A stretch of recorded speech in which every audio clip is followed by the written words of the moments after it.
Fire সার্ভিসের লোক আসছে এখান থেকে, যে উপরে গ্রিল কাটতে গেছিল, উপরে গ্রিল কাটতে পারে তো ওনারা এইভাবে সিঁড়ি দিয়ে বেয়ে অনেক কষ্ট করে যে একজনকে দুটা বাচ্চা নিয়ে আসছে।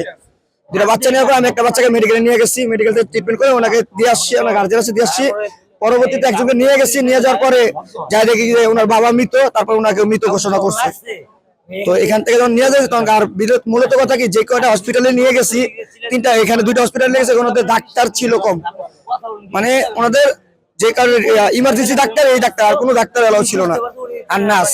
যদি একটু বিস্তারিত বলেন, আগুনটা তৃতীয় তলায় না দ্বিতীয় তলায় লেগেছে? দ্বিতীয়টা লেগেছে, কিভাবে লেগেছে এখনো তো আমরা শিওর না। আচ্ছা, এখানে অনেকে বলতেছে গিজার থেকে, অনেকে বলতেছে চুলা থেকে।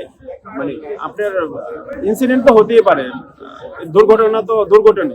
আচ্ছা। দুর্ঘটনার সময় আমাদের যে সেফটি এন্ড সিকিউরিটি, যাতে মানুষ বাইরে ঘর থেকে বের হতে পারে, ছাদ থেকে বের হতে পারে, বাইরের দেশে যে সুযোগ সুবিধাগুলো থাকে, এই সুযোগ সুবিধাগুলো আমাদের ইনশিওর করা দরকার। এই ইনসিডেন্টের পরে সব ভাড়াটিয়ার কাছে ছাদের চাবি থাকা দরকার। আচ্ছা, আপনি বলছেন যে ছাদ থেকেও মানুষ, পাশের ছাদ থেকেও মানুষ গিয়েছে বাঁচানোর জন্য, দু একজন। তো ওই গেট বন্ধ ছিল, আর তো আর কিছু করতে পারেনি। ছাদ থেকে ইয়ে করলে অন্য বিল্ডিং দিয়ে বের হয়ে চলে আসতে পারতো। আমাদের ধরেন আমাদের যে কল্যাণ সমিতিগুলো, আমাদের কল্যাণ সমিতিগুলো হলো বাড়িওয়ালাদের নিয়ন্ত্রণ। তো বাড়িওয়ালারা নিজেদের সুবিধাগুলো দেখে। এখানে যদি ভাড়াটিয়াদের জন্য সরকার চিন্তা না করে বা রুলস রেগুলেশন না থাকে, আমরা তো যারা ভাড়াটিয়া আছি তারা তো ধরেন বাড়িওয়ালাদের সাথে ফাইট করে পারবো না। তো এই জিনিসগুলো সরকারের দেখা উচিত। আচ্ছা, যে ধোয়ার কারণেই তো তারা দরজা খুলে মানে ঘর থেকে বের হতে চেয়েছে, তো যখন ছাদে বন্ধ পেয়েছে তখন তার ঘরে ঢুকতে পারেনি, তখন তো ধোঁয়া আচ্ছন্ন হয়ে গিয়েছে, ঢুকে গিয়ে। মিলেমিশে একটা এমন সমাজ গড়া দরকার যেখানে ভাড়াটিয়ারা তো মানে একটা কি প্রাণী হিসেবে থাকে আল্লাহ জানে। এখানে আপনার কেয়ারটেকারদের সাথে কথা বলা যায় না।